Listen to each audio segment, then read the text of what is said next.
The Biden administration's finalization of the Waters of the U.S. or WOTUS rules was released on December 30th of 2022. This new rule is just the latest version of a long history of confusion and regulatory uncertainty. We don't believe that the federal government has the authority to affect management over features that don't contribute to downstream water quality. Mary-Thomas Hart, Chief Counsel for NCBA, is my guest as we discuss how the Biden update differs from what's been in place, the concern on subjectivity for rule interpretation, and the irony that there's a case regarding WOTUS currently before the Supreme Court. But maybe our larger concern is procedural, and the fact that EPA and the Army Corps of Engineers thought it appropriate and thought it necessary to finalize a rule while the Supreme Court is actively considering this exact issue. Irony or strange coincidence on the latest WOTUS rules, you decide on this episode of the Working Ranch Radio Show.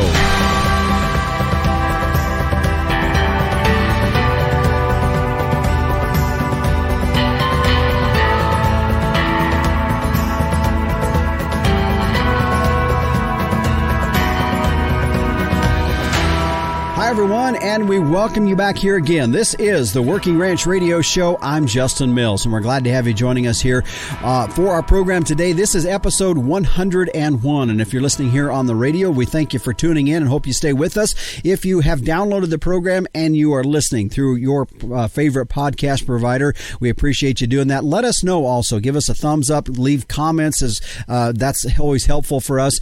And by the way, if you missed last week's show, I'd encourage you to go back and listen to that. Why Junior shouldn't come back to the ranch. Go back and take a listen to that one. A great show with Dallas Mount joining me on that one. For our program today, though, we're going to be looking at Waters of the U.S., WOTUS as it's often referred to, and it really has been an issue that's been around an awful long time. It's been in front of the Supreme Court on multiple occasions. It seems like every administration that comes in, Republican, Democrat, they tweak the rules in such a way that they want to see tweaked, and it's just getting to a point where it's, to be quite honest with you, a little bit ridiculous. And so we're going to be talking about the latest update that has come down from the Biden administration. Mary-Thomas Hart, Chief Counsel for the National Cattlemen's Beef Association, will be in to talk about that and what these latest rules mean. Also, we're going to talk about some other elements to that and some of the concern over the subjectivity of interpretation of those rules. And like I said in the opening, also kind of a coincidence, or we're going to call it a coincidence to be nice here, in the fact that it is in front of the Supreme Court right now and what that would all mean in light of these latest rules. A great conversation as Mary-Thomas Hart with NCBA joining me for that. Of course, here later on in this next segment, we're going to be talking with Travis Chrisman and Jeremy Martin of Stockmen Source Bull Sale out of Nebraska, talking to them about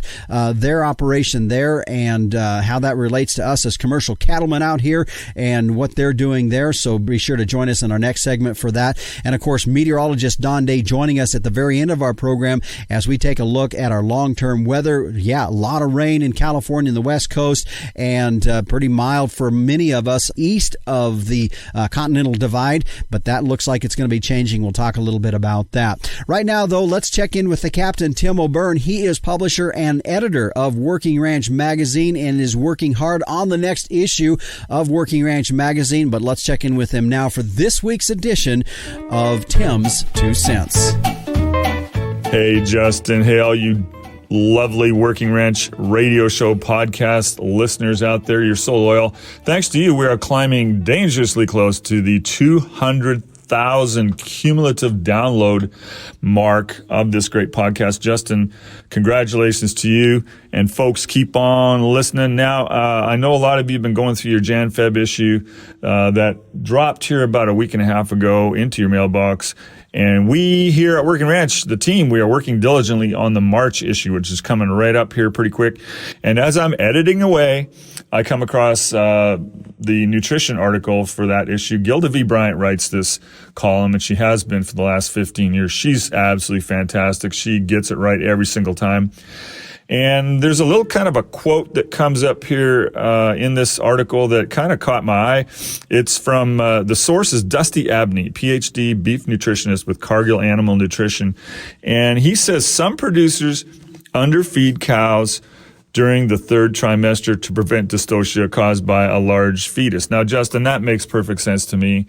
I don't know if I knew this part, though. Numerous studies prove bull genetics determine the calf's birth weight. Did you know that? Well, if you did, and I figured you might, Justin, because you know everything there is to know about cows, or if you don't know about it, it ain't worth knowing. And I throw this out to the listeners. They want to comment on this and maybe get back to us on their thoughts on the whole idea. Back to you in the booth, Justin. Well, thanks, Captain. And I don't know about that comment there. If I don't know about it, it must not be important. I am a long ways from being an expert on very many things here. So, but I thought your comment there regarding the genetics of the bull side of the genetics having a lot of impact on the birth weight of these calves. I know as an industry, we have sure put an awful lot of weight in that. I don't know if that's quite right, because I've also heard a lot of old experienced ranchers that say, it's not just the bull that's part of that calf. There is a dam side as well. And so I don't know. We'll see how that plays out. Appreciate your comments on that and being a part of our program here today, and appreciate the work on the next issue of Working Ranch Magazine as well. By the way, folks, Working Ranch Magazine, you can go to workingranchmag.com. If you don't have a subscription started, you can get it started there. And also be sure to check us out on social media. We have a lot of activity that goes out on Facebook and Instagram, and so I encourage you to follow us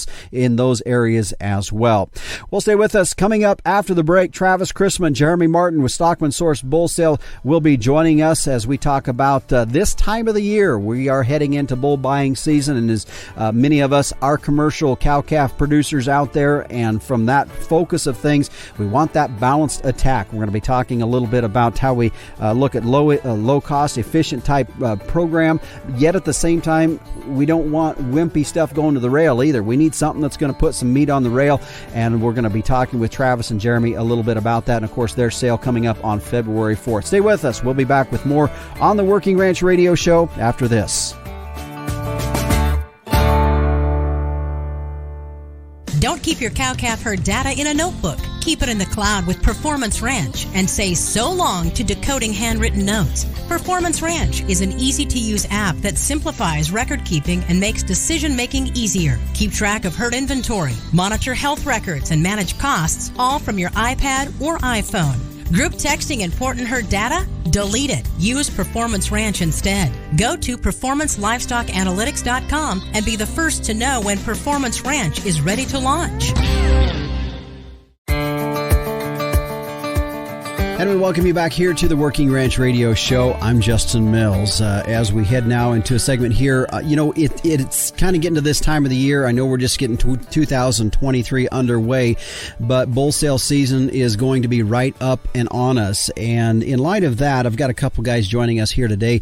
Travis Chrisman, Jeremy Martin, they're with Stockman Source Bull Sale coming up on February 4th. But before we get into some of the details on that, guys, it was interesting as we were visiting before we went on air here, just looking at as guys are heading into this time of the year, some things that's probably would be some things to consider as they're looking at buying bulls. And I know one of the things that we've really looked at, I know if folks listen to my show quite a bit, I'm kind of a low input operator, and I really believe that it's very important as a ranch that we look at having a profitable operation. And I know in talking with you guys, one of the things, Jeremy, that you feel is important in these programs is a balanced program, and really raising cattle that can be low input but yet still produce.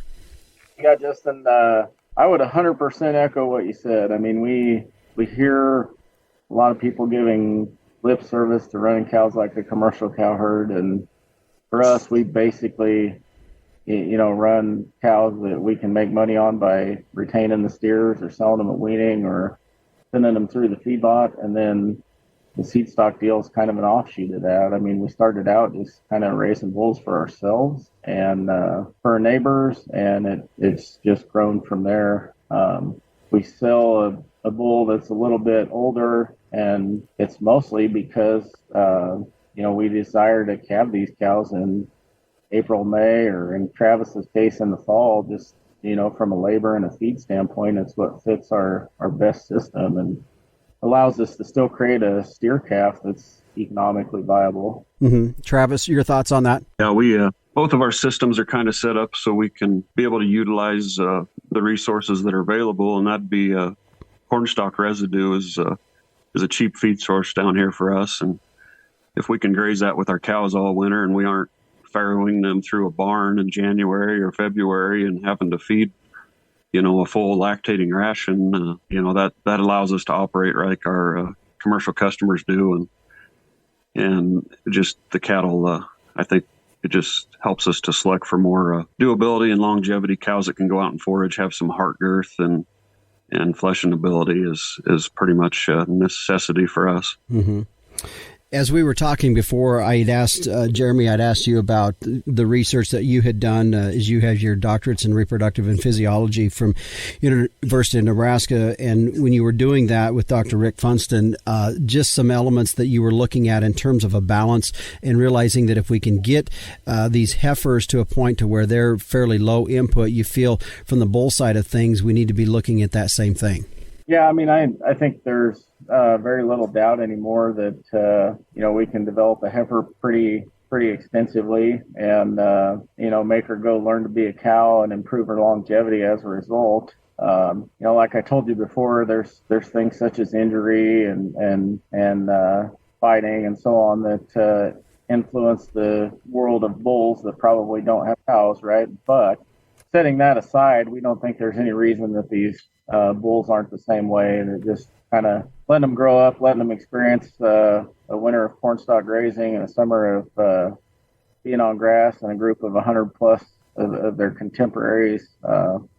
We think they learn a lot about just being a cow or being a bull and how to take care of themselves. And our customers tell us that it's working. I mean, they don't have to babysit them. They don't have to pamper them. The bulls just kind of go do their job. And it's not like they're not ever going to lose any weight during breeding season, but, they can pull them off the cows and kick them back out somewhere and get them back in shape without any extra feed. Mm-hmm.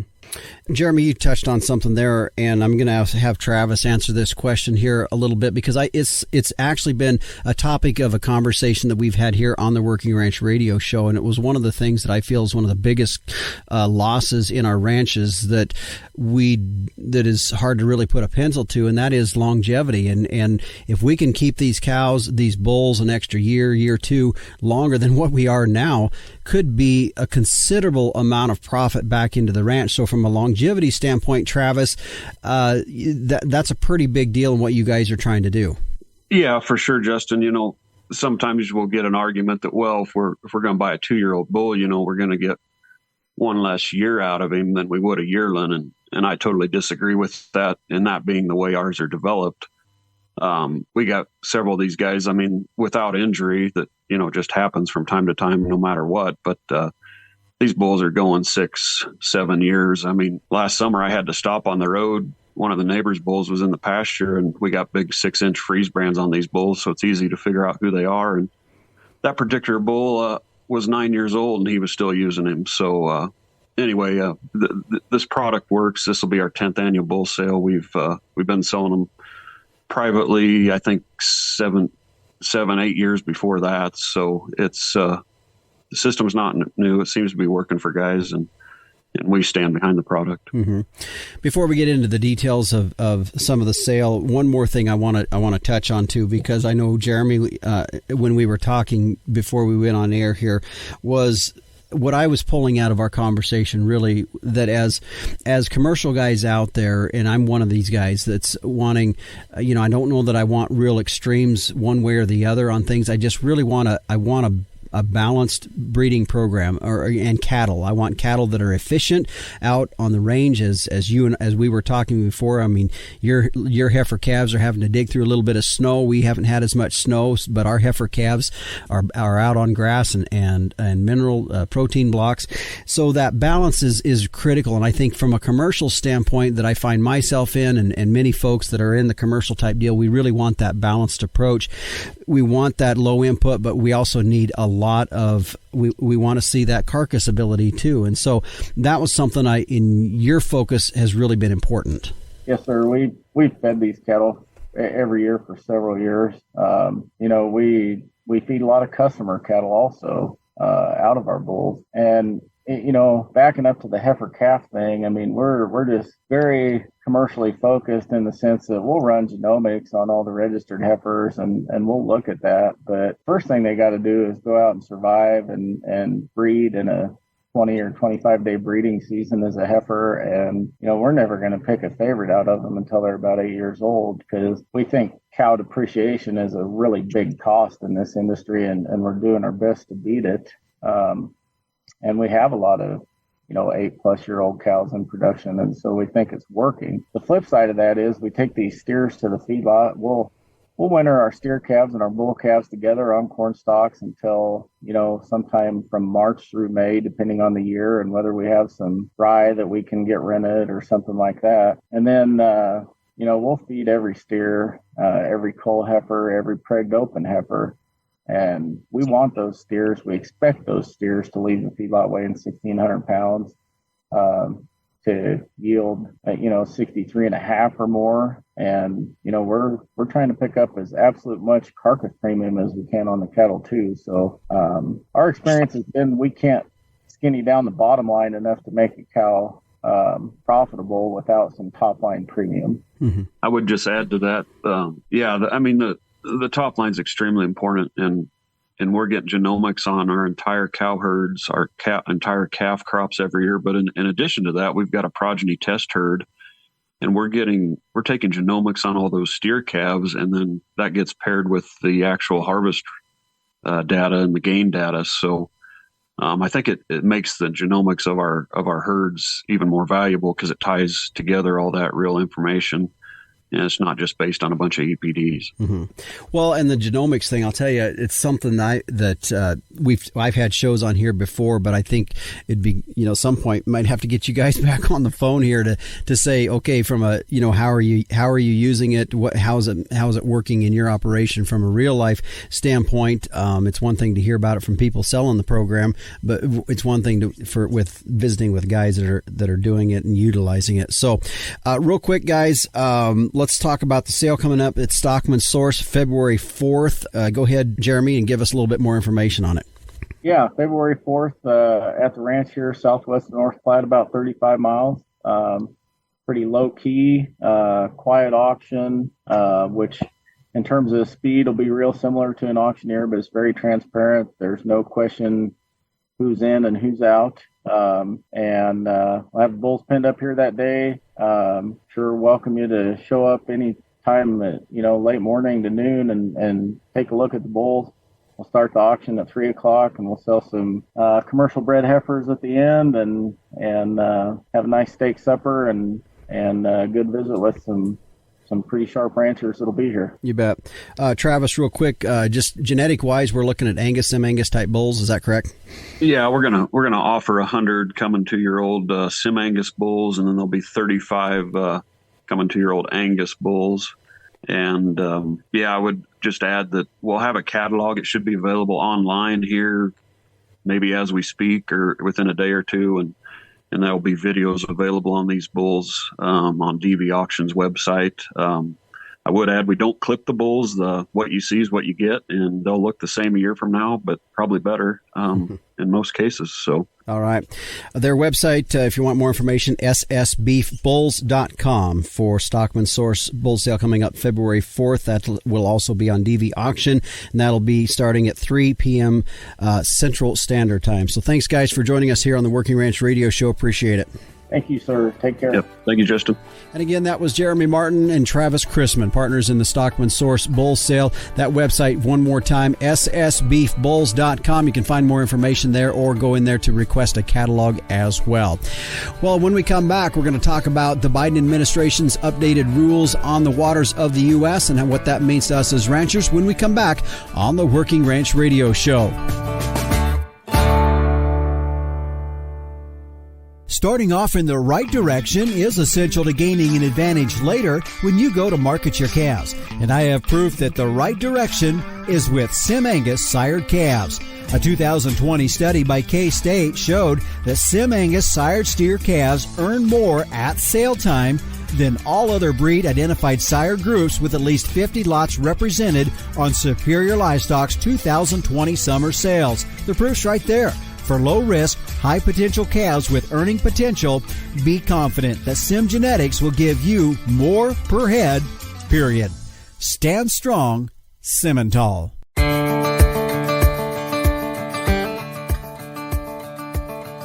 And we welcome you back here to the Working Ranch Radio Show. I'm Justin Mills as we head now into our featured topic for today's show. And we're going to be exploring, as we said in our opening of our show here today, really a topic that has been around for quite some time. But I think much like what we're dealing with this issue, maybe not quite a full understanding of it, but also at the same time knowing that it is going to affect us as ranchers across the country. And that is the waters of the U.S. And it came into being, of course, many years ago, with the Clean Water Act of 1972 and some of that as that began to be implemented. But the whole issue has always been revolving around definition of what that would actually mean. Joining us today is Mary-Thomas Hart, Chief Counsel for the National Cattlemen's Beef Association. And first of all, Mary-Thomas, I do appreciate you joining us from all the way back in Washington, D.C. to talk about this issue.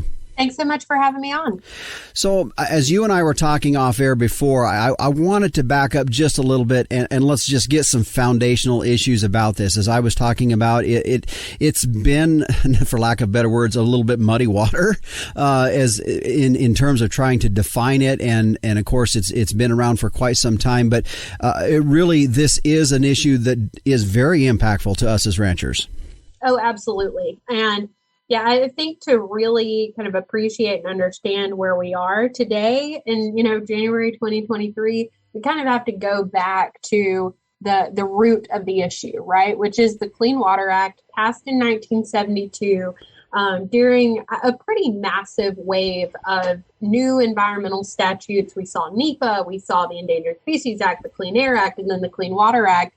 And Congress was really on a mission to give the administration, give these regulatory agencies some real teeth so that they could go after rivers that were literally on fire. I think, it's tough to maybe remember what our natural resources looked like before the Clean Water Act, but there was a lot going on. And so Congress really wanted to give this newly formed Environmental Protection Agency some tools that it could use. So in writing the Clean Water Act, the Congress asserted federal jurisdiction over the navigable waters and defined navigable waters as waters of the United States. Now, that is truly a non-defining definition for the term navigable waters. And ever since the passage of the Clean Water Act, we've been trying to figure out what Congress meant when it wrote waters of the U.S. The Supreme Court has contemplated it 4 times now.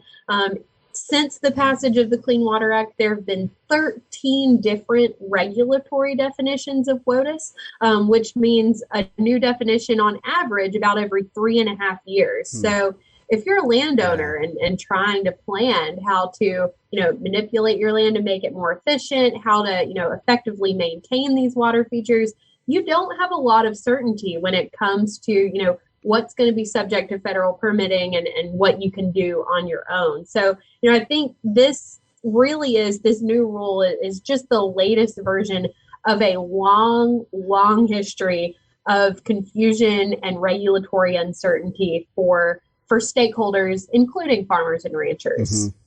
Well, and let's talk about what just came down, because I guess there's several maybe tiers to this conversation that we have. What just came out, and I know many of the agricultural groups disappointed in what the Biden administration just came down the end of December of 2022. Let's hit that real quick, and then we can get into some other discussion. Of course, I think it's important to note that, NCBA and I think all agricultural groups and producers appreciate what the Biden administration was trying to do, right?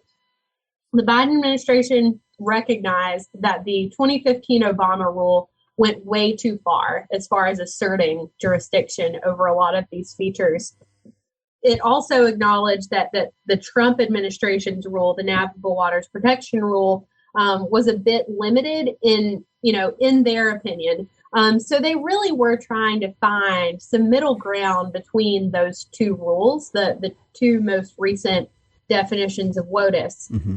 And they made a lot of changes from their proposal, right? Especially for the agricultural community. The proposed rule that we saw in December 2021 had no agricultural exemptions, was a very scaled back definition, and attempted to really give or put the power in the hands of kind of individual inspectors to make a lot of case-by-case determinations. Obviously, that's concerning from a regulatory certainty perspective. So just kind of summarize the final rule, I'd say that, NCBA, when we look at any definition of WOTUS, we're really looking for three things, right? How are ephemeral features treated, or features that only carry water after a precipitation event? How are isolated features treated? And are there agricultural exemptions? So with this final rule, we got 1 out of 3, right? We got some helpful agricultural exemptions for farm features like stock ponds, prior converted cropland, and certain farm ditches. But there is no exclusion for ephemeral features, and there is no exclusion for isolated features, which means that they're not all definitely subject to regulation. Mm-hmm. They are all subject to a jurisdictional determination, which means that someone from your State Department of Environmental Protection, or your State Department of Ag, or your or the Army Corps of Engineers district office will need to come out and determine if that feature is federally jurisdictional before you can, manipulate it in any way. Okay. So does that lay itself a little bit open to some subjectivity then, because of who's going to be inspecting that? Absolutely. Yeah. I mean, and the Army Corps of Engineers works really hard, to make sure that their jurisdictional determinations are fairly uniform across the country, right? They get handbooks, they have a lot of tools, and they're pretty, they are required to kind of stick to those guidelines, to stick to those handbooks. But yeah, of course, when you have, multiple sets of eyes looking at features across the country to make those jurisdictional determinations, there's going to always be some variation in how those handbooks, how those guidelines are interpreted, right? What is considered a hydrologic feature? What is considered hydrologic soil? Those are all different types of, factors that go into determining whether a feature, especially when you're talking about a wetland, is going to be subject to federal jurisdiction. So, I think there's certainly the risk of some variation, some level of subjectivity. I don't want to put it all on, inspectors and say that they're, bad people. I really don't think that that's the case. I don't think that, for the most part, I don't think inspectors are out to get us or anything. But I think when you have any kind of rule like this that allows this kind of pretty high level of case-by-case determinations, there's going to be some subjectivity in making those determinations. Yeah, and I would agree. I don't know that we want to pinpoint out that it's really going to rest entirely on the inspectors or the Army Corps or those folks. I actually think it's probably higher up that can actually put some of that more into some definition for what they are expected to be looking at. And I think really what this goes back to initially, which has been the concern all along, is just, how far reaching is this going to be? I mean, we're concerned as landowners, how much power are they taking away from us? Right. And I think, the Clean Water Act was clearly written to regulate water features, right? But when you pull in things like isolated features, like, certainly regional features like prairie potholes are an excellent example, or playas, vernal pools, those isolated features that really have no impact on downstream water quality because they're not contributing to downstream water quality, right? Mm-hmm. I think those features are a big question for us, when it comes to, what gives EPA jurisdiction to regulate those features, because the Clean Water Act is really focused on protecting the quality of these navigable waters, right? Ensuring that traditionally navigable waters are, protected and healthy. But if you're talking about features that really don't contribute in a significant way to that downstream water quality, then in our opinion, that's where you draw the line, not between, regulation and non-regulation, but I think, more accurately, between federal and state management, right? Yeah. And, if a state manages, or if a state chooses to manage those isolated features or manage those ephemeral features, they're better equipped to do so, right? They understand the landscape better. They understand landowners better, more likely. And so are able to kind of work with landowners in a more effective way to manage those features. We don't think the federal government has the ability to effectively manage features with such regional variation. And quite frankly, we don't believe that the federal government has the authority to affect management over features that don't contribute to downstream water quality. Mm-hmm. That's a good topic there in itself. And we're just got a little bit of time before we need to take a break here. But that is, and I'm a real big proponent of states' rights by all means. But we also see some of these states that are extreme on some of these kind of issues, especially water type issues, and whether that little swampy patch over there is a protected spot or whether it's not. And that, of course, would go back to some state deals. So, I guess there's some issues there that kind of plays into this that does affect us as ranchers, depending on how the state wants to move forward in their protection of these issues. I think it's absolutely a part of the conversation, right? But we have to, look at that. And from my perspective, I am only charged with, making sure that the Clean Water Act is doing its job and only doing its job, not, attempting to do the work of states. Sure. And state environmental programs. So, when I look at the Clean Water Act, it is easy to tell that the Clean Water Act was written as a cooperative federalism statute, right? It was meant to kind of give the federal government pockets of jurisdiction, but then leave a lot of that work up to the states, right? A lot of the Clean Water Act is providing funding to state programs, providing, technical expertise to state programs, writing out, different kind of, especially pollutant discharge programs, kind of writing those up at the federal level and then handing it off to the states for implementation. So there is a lot of federalism and cooperative federalism really built in to the structure of the Clean Water Act. Now, there are certainly states that go above and beyond.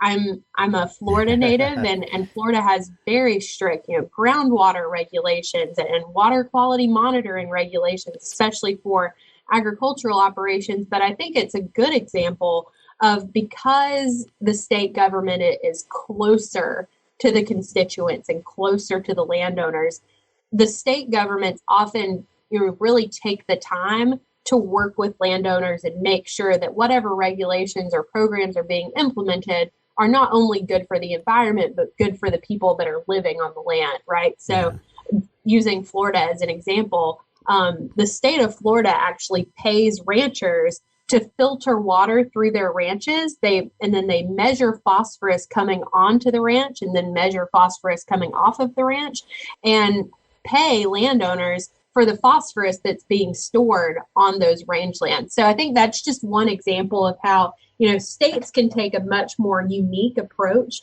to addressing issues in a way that maybe the federal government can't. Mm-hmm. My guest today is Mary-Thomas Hart, Chief Counsel for the National Cattlemen's Beef Association, and we're talking about waters of the U.S. WOTUS is a lot of times you hear it referred to as. And when we come back, we've got one more segment with Mary-Thomas, and we're going to talk about the timing, because the Biden administration just put out some things here at the end of 2022, because the timing of this is also interesting, because there's also an issue in front of the Supreme Court right now. And when we come back, we're going to talk with Mary-Thomas more about that when we come back on the Working Ranch Radio Show. Set up the next generation for a productive lifetime with Zinpro Avela 4. Achieve productive success in your cows with 20% increased conception rate and a 16-day tighter calving interval. Calves from cows supplemented with Zinpro hit the ground running with improved immunity and 28 more pounds at weaning. Allow your cows and calves to perform to their full potential with Zinpro Avela 4. And we welcome you back here to the Working Ranch Radio Show. I'm Justin Mills. My guest today is Mary-Thomas Hart, Chief Counsel for the National Cattlemen's Beef Association. And we're talking about recently that the Biden administration put out an updated ruling on the waters of the U.S., or WOTUS, as you often hear it referred to. It's been an issue. It's been around for quite some time, since the Clean Water Act of 1972. And we had a good definition and some conversation about that in the previous segment.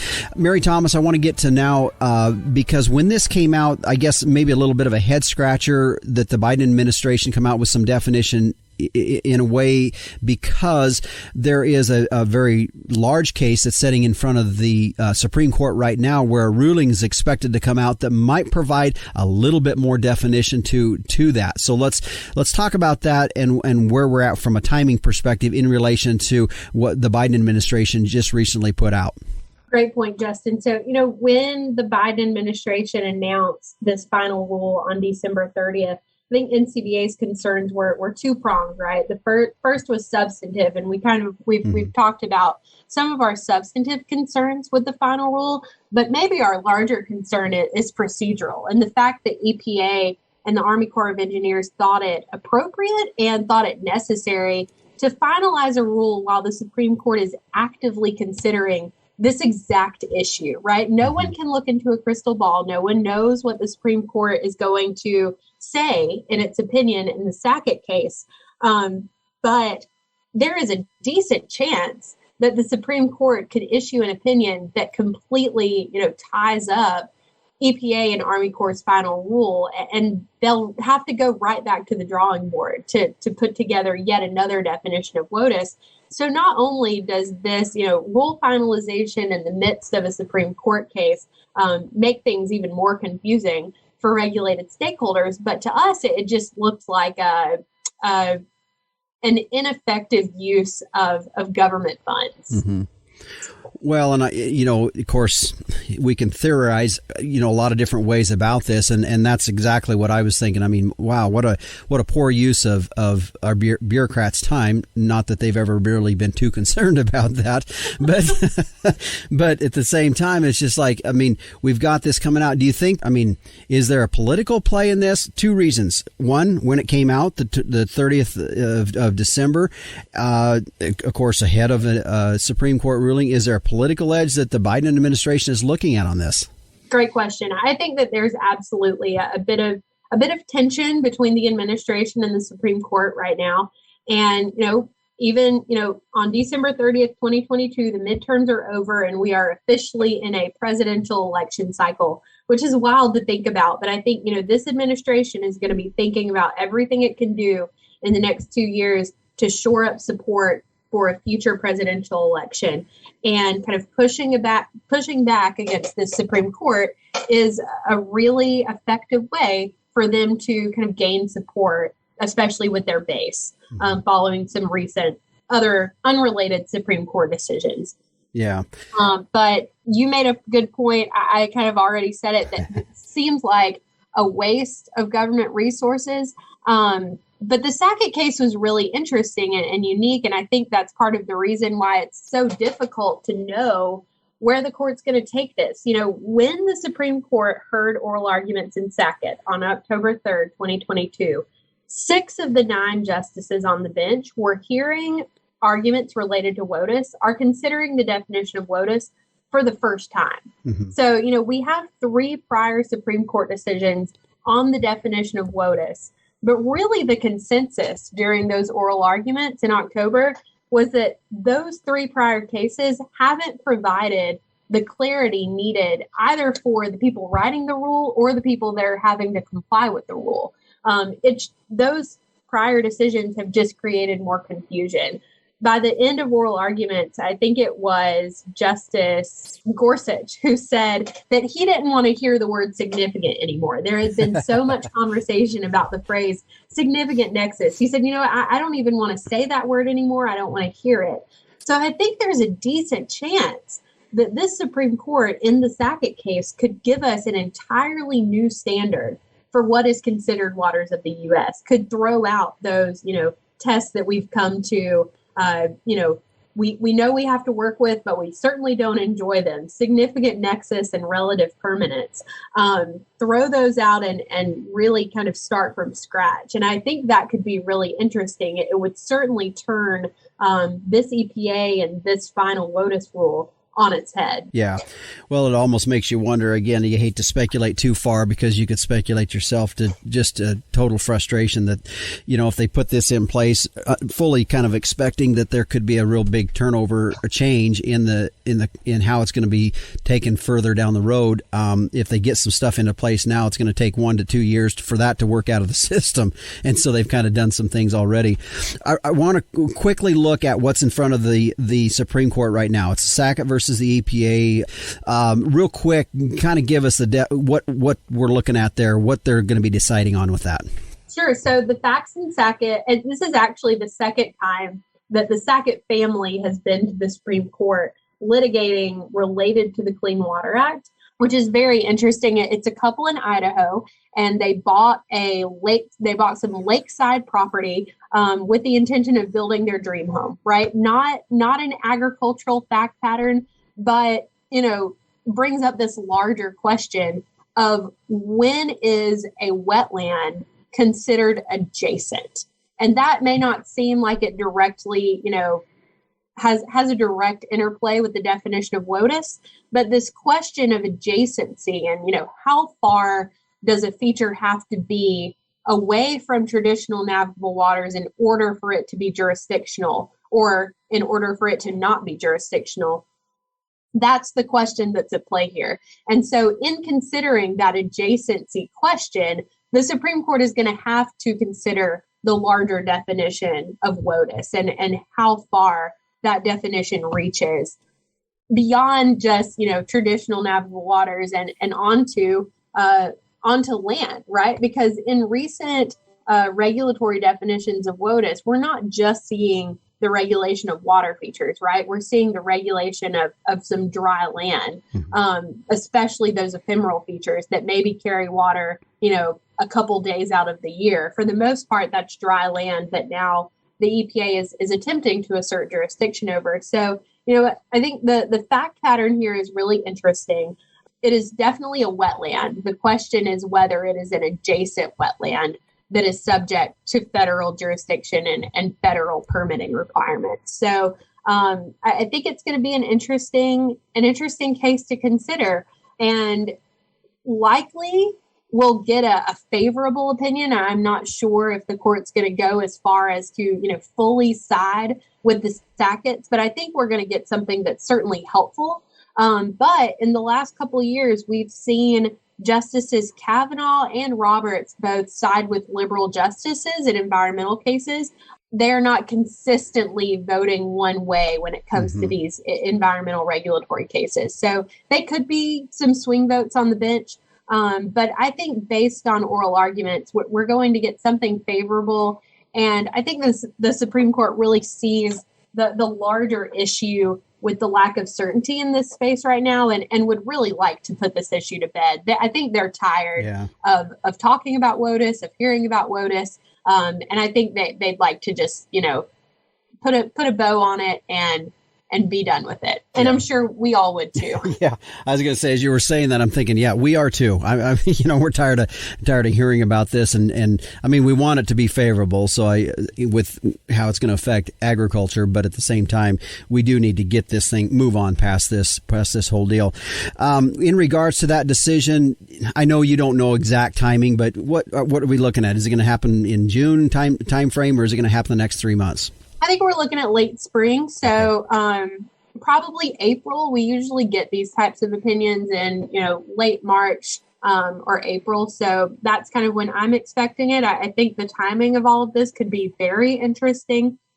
The final rule from the Biden administration has yet to hit the Federal Register and will become final 60 days after it hits the Federal Register. So right now, if it hit the Federal Register tomorrow, and today is January 10th, so if it hit the Federal Register tomorrow, then we're looking at about, March 10th to March 12th when that rule becomes effective. So the longer the EPA waits to get that rule in the Federal Register, the closer we're running into an effective date that could really butt up to the Supreme Court issuing their opinion in the Sackett case. So we could see it all kind of converge in one week or a couple of days. And that will make for a very busy April. Yes, it will. And the game of politics, and I'm going to stress game, gamemanship of the timing of all of this. Well, Mary-Thomas, I do appreciate you joining us to give us a little bit more on this. I appreciate your insight on it and your work back there on behalf of us as ranchers. Of course. Thank you so much, Justin. Mary-Thomas Hart, Chief Counsel for the National Cattlemen's Beef Association, joining us here today to talk about this issue of WOTUS, and we're all hoping to see some resolution to this and some definition that we hope is going to be beneficial to many of us here in agriculture. By the way, if you want to follow along when that really comes out of the particulars on that, be sure to go to their website at ncba.org. Now, speaking of NCBA, the 2023 Cattle Convention coming up in New Orleans. In fact, I will be down there for that February 1st through the 3rd. You can find convention information and registration by going to their website. Look forward to being down there. If you want to look us up, we will be in the Working Ranch magazine booth. We will be there. Be sure to stop by and say hello, and look forward to seeing you there in New Orleans for the National Cattlemen's Beef Association's 2023 Cattle Convention. Well, stay with us. Coming up next, meteorologist Don Day joins us as we take a look at our long-term weather. Cattle producers, here's a way to put more dollars in your pocket. Put the Amafirm advantage found in all Gain Smart mineral to work in your cow herd. Amafirm is the industry leader in increasing fiber digestion. In fact, research shows putting Amafirm to work increases forage utilization by 10%, reducing overall forage costs and allowing you to graze more animals per acre. That's a big-time return on your investment. To find which Gain Smart mineral formula is right for your herd, visit gainsmart.com. And welcome back to the Working Ranch Radio Show. I'm Justin Mills as we take a look at our long-term weather. And joining me now is meteorologist Don Day. And Don, I got to be honest with you, I didn't know if I really wanted to visit with you because I've been enjoying the mild weather that we had. And I knew it sounded like we had the change in weather coming. But real quick, let's kind of look back over the last week or so. And man, oh man, just as what you and I had talked about last weekend on the show, the West Coast, California really got hammered. Boy, have they ever. And there's more hammering to come. They're looking at probably another 7 days of these Pacific storms coming on in. And I know it's causing a lot of problems, a lot of flooding, but there's been very little discussion about how badly they need this water. Mm-hmm. And when we look at what's happening with the snowpack and what's happening with the amounts of rain and snow we're seeing is we're essentially going to be able to see the reservoirs in California fill up. And we're going to see a huge runoff, the biggest runoff at least since 2019, maybe since 2017, in the bigger snowpack basins of the western United States, especially the Sierra Nevada. This is going to pay big dividends down the road. And this is how it goes. Some people may be shocked by the intensity of these rains and snows and what they're hearing on the news about the West Coast, but that's how the weather works in California. Mm-hmm. You go through these cycles of drought and floods. And you know what will happen again after we go through this drought pattern going to a flood pattern?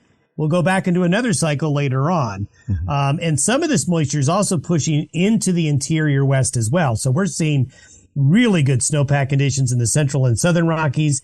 Folks talked a lot about, and for good reason, Lake Mead and Lake Powell. Mm-hmm. Well, we're going to see a lot more water going into those reservoirs during the runoff season as well. But since we've been so dominated by this Pacific pattern, Justin, we've had a very big January thaw really over most of the United States since we had that Arctic outbreak in December. Yeah. And it looks like really for the coming week, majority of the week is going to be pretty mild. But then you do see, as you had projected earlier, that around the 20th of this month, we were going to start to see a change. So we're going to be moving away from that Pacific pattern more into some of that Arctic. And what is that going to look like? Well, the thing is that if we remember, I just mentioned that December cold snap. Whether or not it will be as intense as that, we'll see. But what we're going to see is the storms in the Pacific end.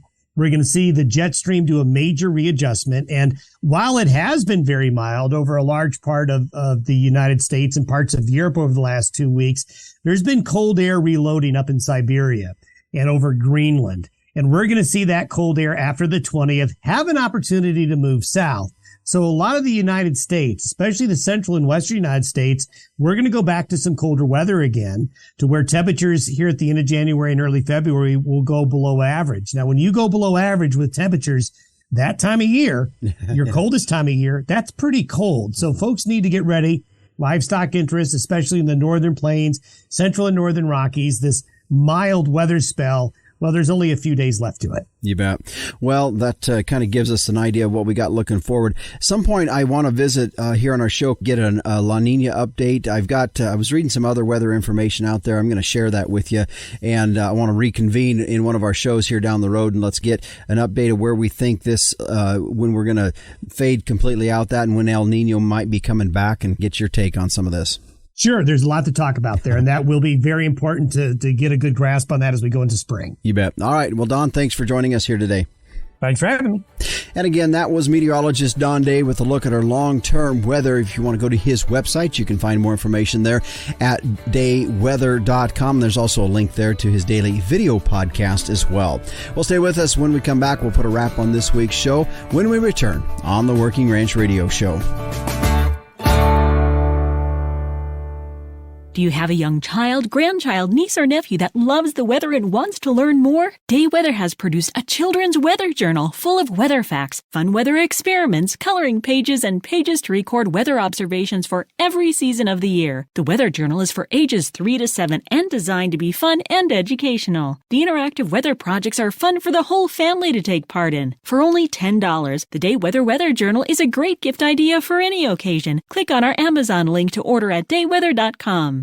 Don't keep your cow-calf herd data in a notebook. Keep it in the cloud with Performance Ranch and say so long to decoding handwritten notes. Performance Ranch is an easy-to-use app that simplifies record-keeping and makes decision-making easier. Keep track of herd inventory, monitor health records, and manage costs, all from your iPad or iPhone. Group texting important herd data? Delete it. Use Performance Ranch instead. Go to performancelivestockanalytics.com and be the first to know when Performance Ranch is ready to launch. And before we head out here today, a quick thank you to some of my guests joining us on our program here today. Mary-Thomas Hart, Chief Counsel for the National Cattlemen's Beef Association, giving us an update on the latest rules coming out by the Biden administration on waters of the U.S., or WOTUS, as we've heard it said, and kind of anticipating what that Supreme Court ruling that will be coming out this spring at some point that might put to bed some of this muddied water that we've seen on WOTUS. Also, a quick thank you to Travis Chrisman and Jeremy Martin with Stockmen's Source Bull Sale. That sale coming up February 4th there at Jeremy and Gail Martin's ranch, 35 miles southwest of North Platte, Nebraska. But keep in mind, they do offer bull delivery, and that's going to be on DV auction. So don't let the fact that it's in central southern Nebraska be an issue, because if you're interested in looking at their bulls, you can go bid on it there through DV auction. And also, of course, right now you can go and request a catalog through their website at ssbeefbulls.com. Real quick, just a couple things we're working on. As I said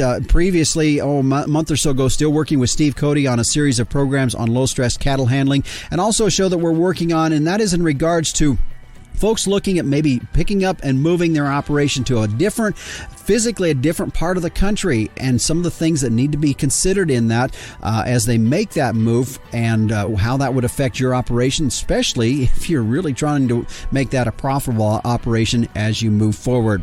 Now, if you'd like to get a hold of me about questions or comments or ideas for shows, my email address is justin.workingranch@gmail.com. The Working Ranch Radio Show is a production of Working Ranch Magazine, branded #1 by America's Ranchers. I'm your host, Justin Mills, and until next time, keep your chin down and your mind in the middle. So long.